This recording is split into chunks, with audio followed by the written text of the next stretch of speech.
Welcome! In this session, we are going to explore the problem titled Divide Array into Increasing Sequences. We'll break down the problem, examine approaches to solve it, and walk through their complexities. Let's dive in and get started. In this problem, you are tasked with dividing an array nums into one or more disjoint increasing subsequences. Each of these subsequences must have a length of at least k. Your goal is to determine whether this is possible. If it is, you return true, otherwise, you return false. The array nums has a size between 1 and 100,000, and the integer k is guaranteed to be between 1 and the size of the array. The output is a Boolean value, where true means you can successfully divide the array, and false means you cannot. For instance, consider the first example, where nums equals 1, 2, 2, 3, 3, 4, 4, 5, and k equals 3. Let's analyze its output in more detail. In this example, the output is true, which means it is possible to divide the given array into disjoint increasing subsequences, each of length at least 3. Specifically, the array can be partitioned as follows: 1, 2, 3, 2, 3, 4, and 4, 5. Notice that each of these subsequences is strictly increasing, and all of them meet the minimum required length of 3. This demonstrates that the condition is satisfied, so the result is true. Now, let's look at another example to further understand the requirements. Here, the input nums is 1, 2, 3, 4, 5, 6, and k is 2. The output in this case is also true. We can divide the array into the following disjoint subsequences: 1, 2, 3, 4, and 5, 6. Each subsequence has a length of at least 2, which satisfies the condition. On the other hand, if we look at the final example, where nums is 1, 2, 3, 4, and k is 5, the answer is different.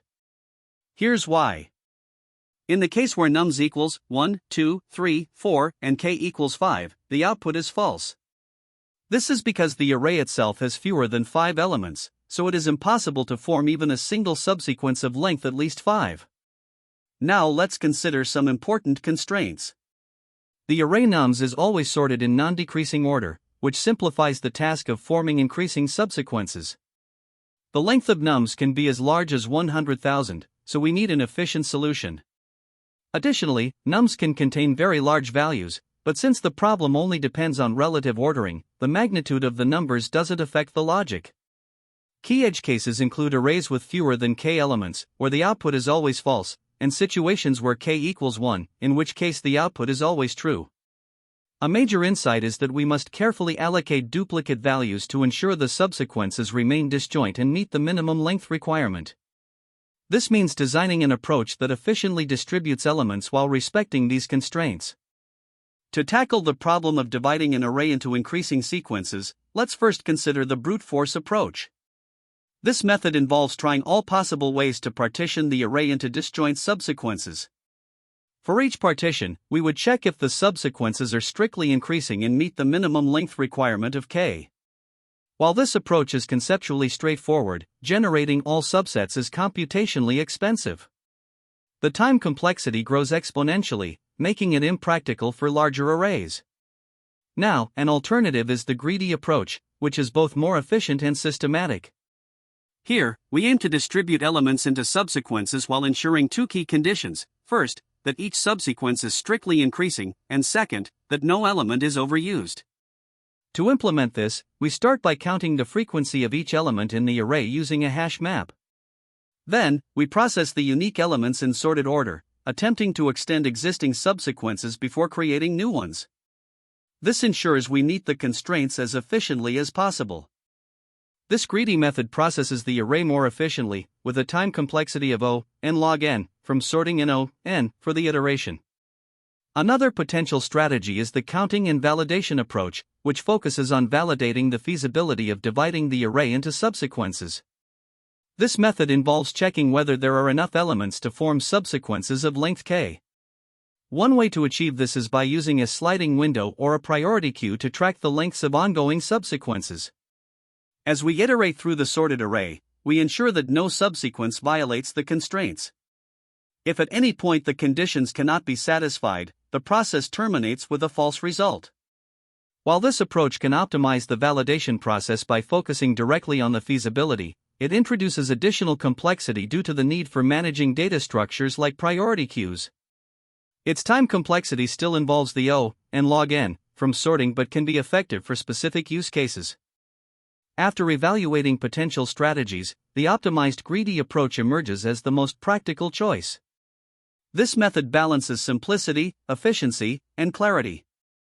By prioritizing the extension of existing subsequences over creating new ones, we minimize the operations required while still adhering to the constraints. This makes the algorithm scalable for larger arrays. The strategy relies on a few key insights. First, the frequency of elements is critical. If there aren't enough elements to form subsequences of length k, the problem becomes unsolvable. Second, extending existing subsequences is preferred because it reduces the demand for additional elements. Lastly, sorting the array upfront simplifies the process, allowing us to focus on managing the subsequences effectively. These observations form the foundation of the chosen approach, leading to a solution that is both intuitive and efficient. When comparing the different strategies, we see clear trade-offs. The brute force approach, while straightforward, is entirely infeasible for larger inputs due to its exponential time complexity.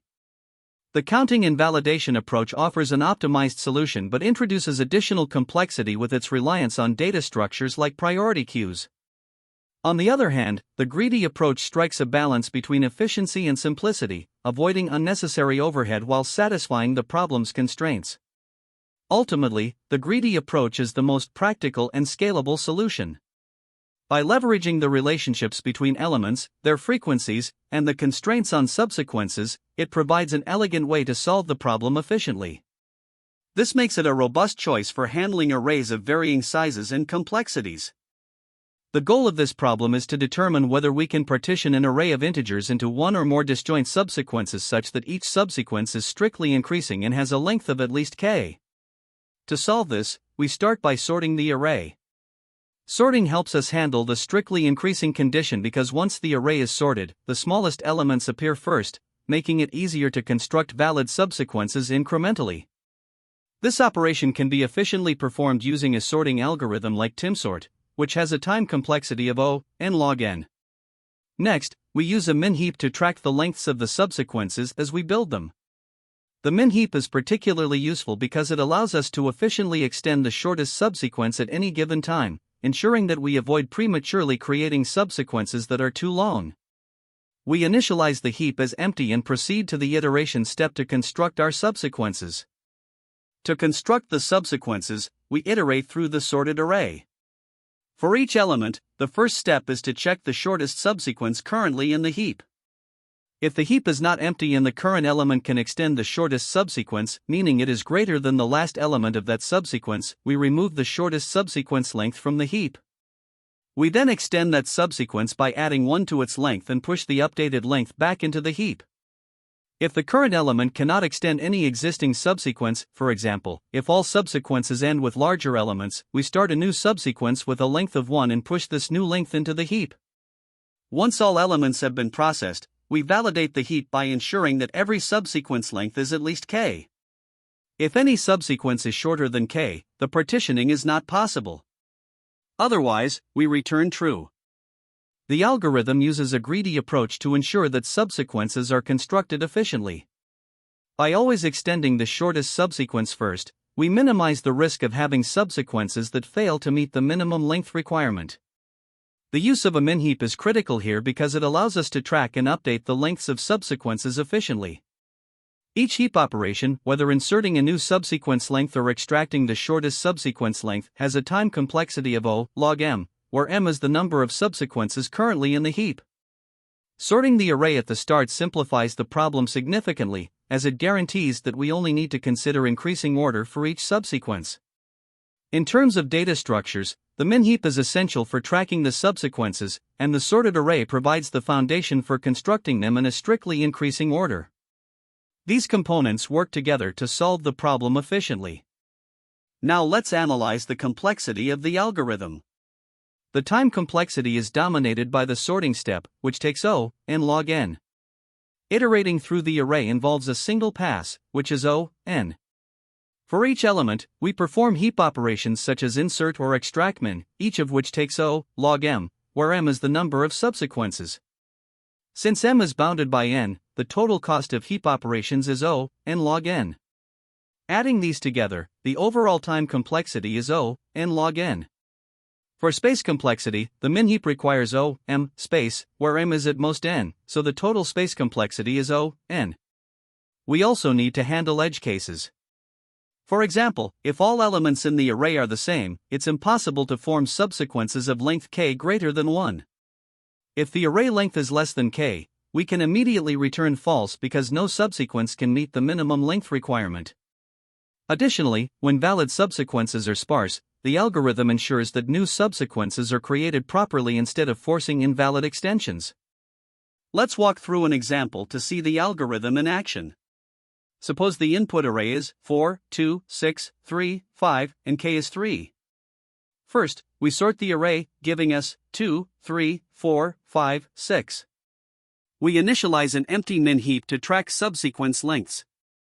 Starting with 2, we create a new subsequence, so the heap becomes 1.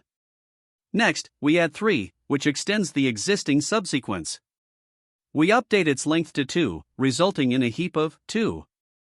Adding 4 extends the same subsequence, updating its length to 3, so the heap becomes 3. When we add 5, it cannot extend the current subsequence, so we start a new subsequence with length 1, resulting in a heap of 1, 3. Finally, adding 6 extends the shortest subsequence, updating its length to 2, and the heap becomes 2, 3. After processing all elements, we validate the heap. Since all subsequences meet the minimum length of 3, the output is true, indicating that the partitioning is possible.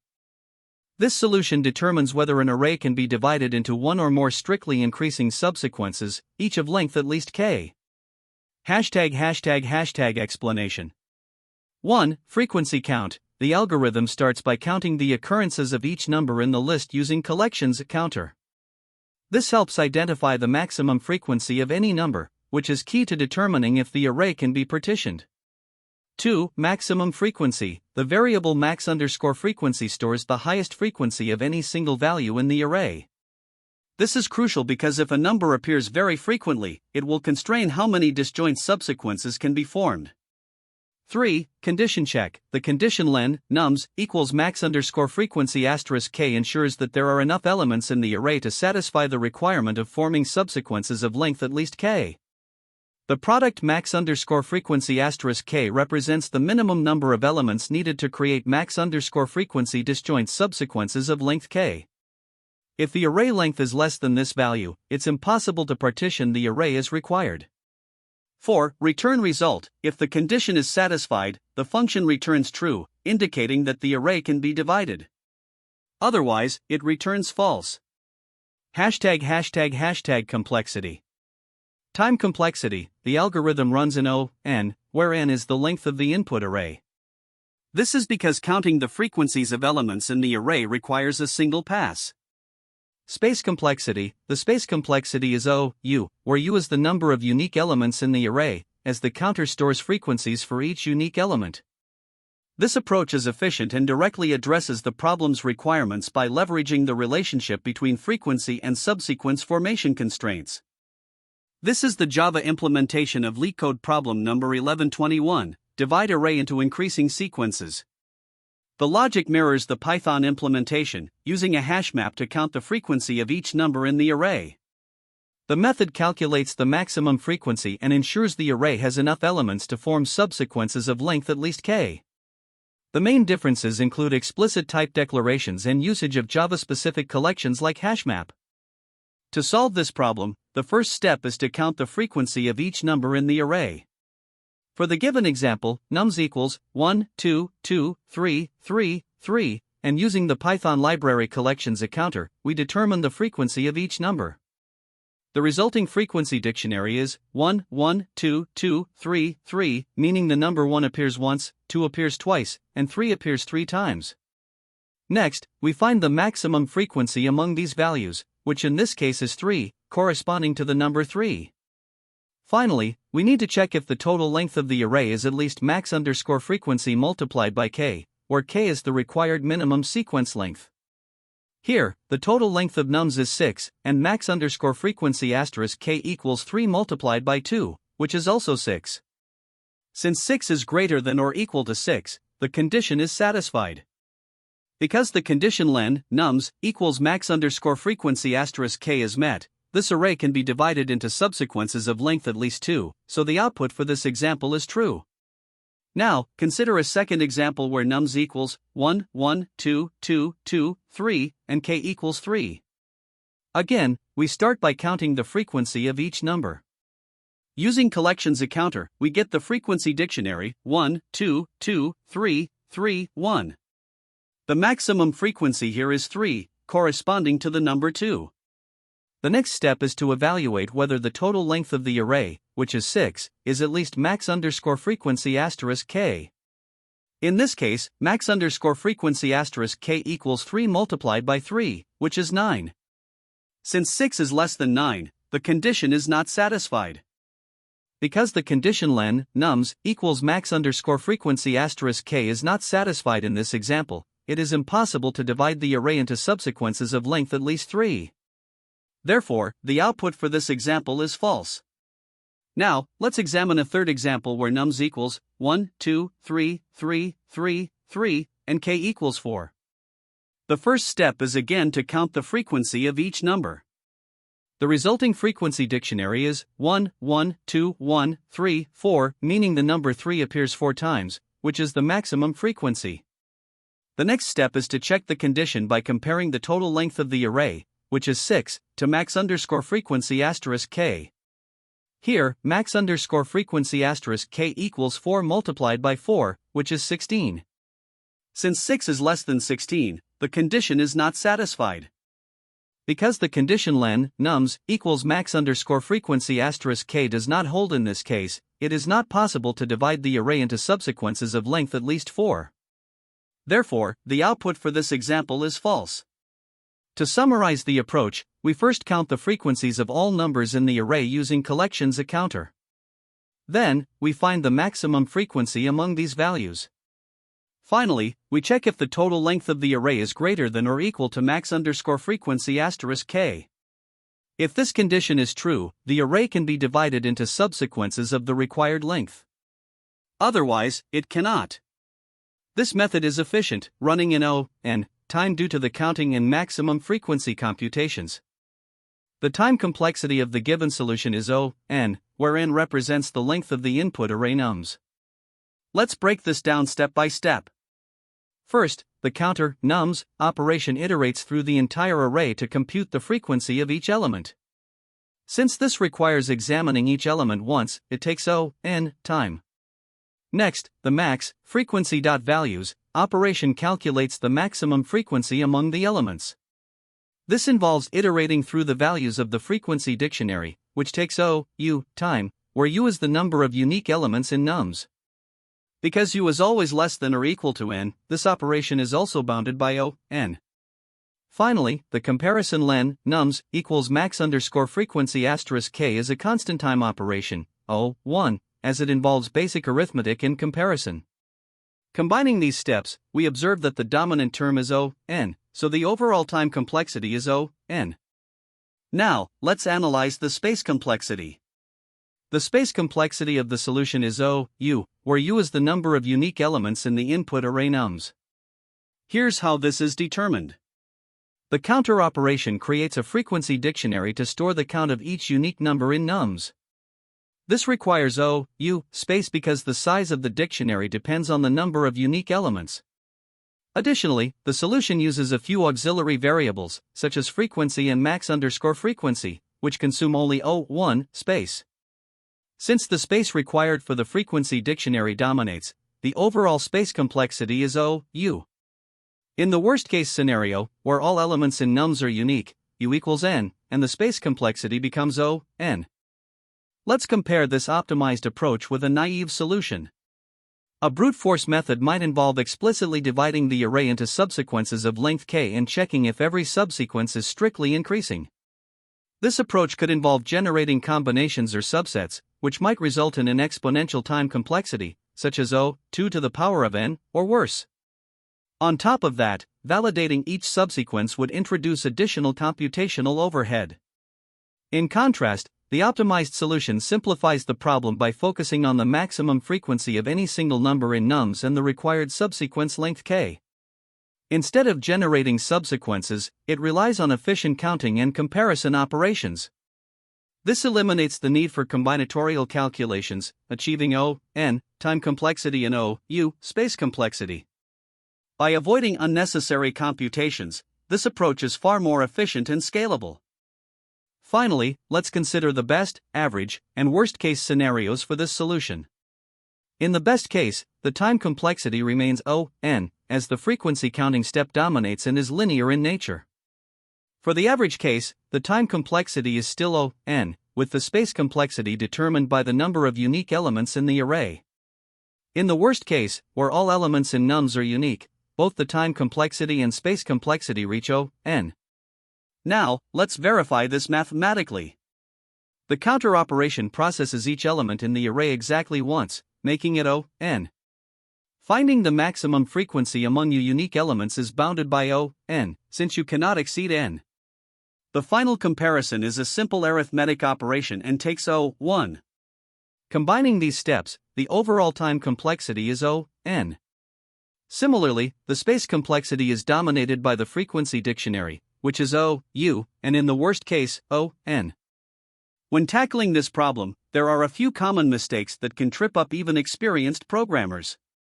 The first is misunderstanding the subsequence condition. A subsequence doesn't require elements to be contiguous in the original array, as long as they respect the original order.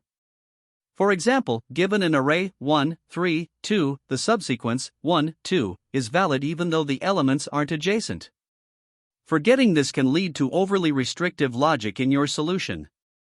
To avoid this, always remember that continuity is not a requirement for subsequences. Another frequent pitfall is overlooking edge cases. For instance, what happens if the array is smaller than the required subsequence length, k, or if the array consists entirely of identical elements? These scenarios can easily cause errors if not accounted for. To address this, be sure to explicitly test for these edge cases during both implementation and testing. Finally, some may attempt an inefficient brute force approach by generating all possible subsequences. While this might work for small arrays, it quickly becomes impractical as the input size grows. Recognizing these limitations early on is key to avoiding wasted effort and steering toward more efficient patterns, such as greedy methods or dynamic programming.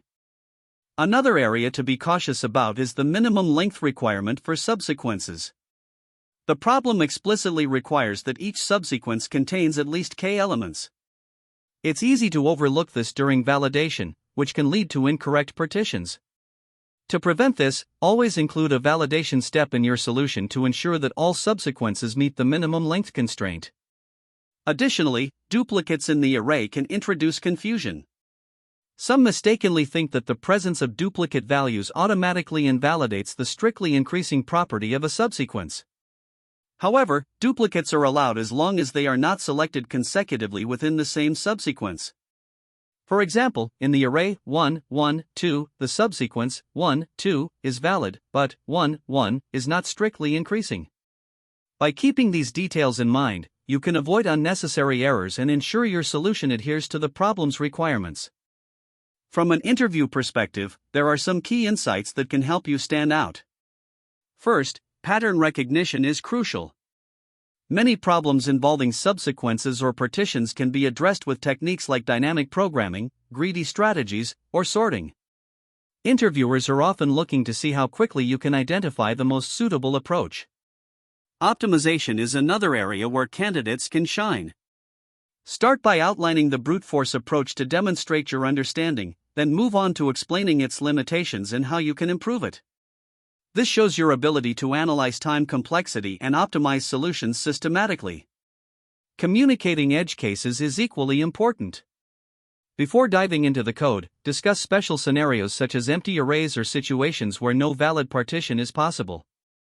This signals a structured and thorough thought process.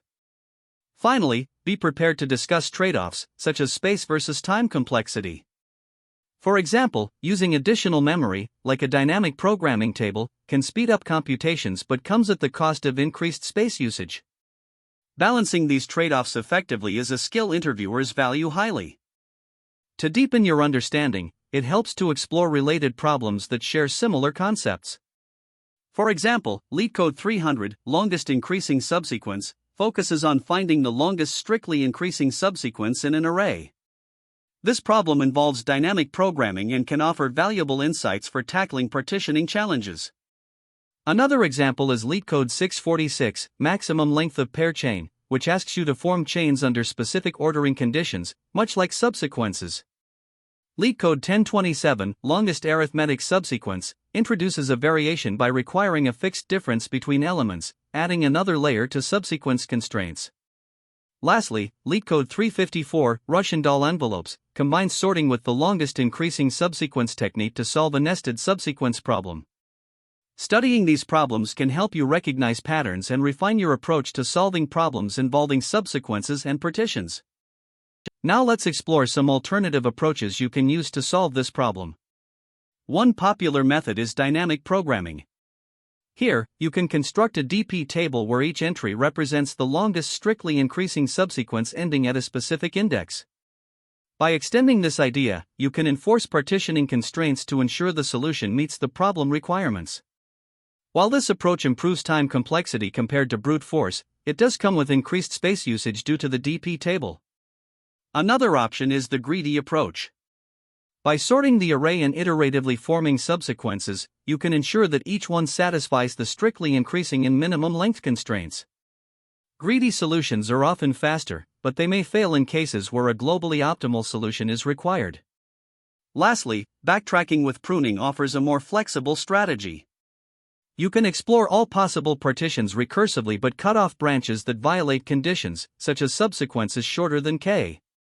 While backtracking is typically easier to implement, it can become computationally expensive for larger inputs. Each of these approaches has its strengths and trade-offs, so consider them based on the problem constraints and input size.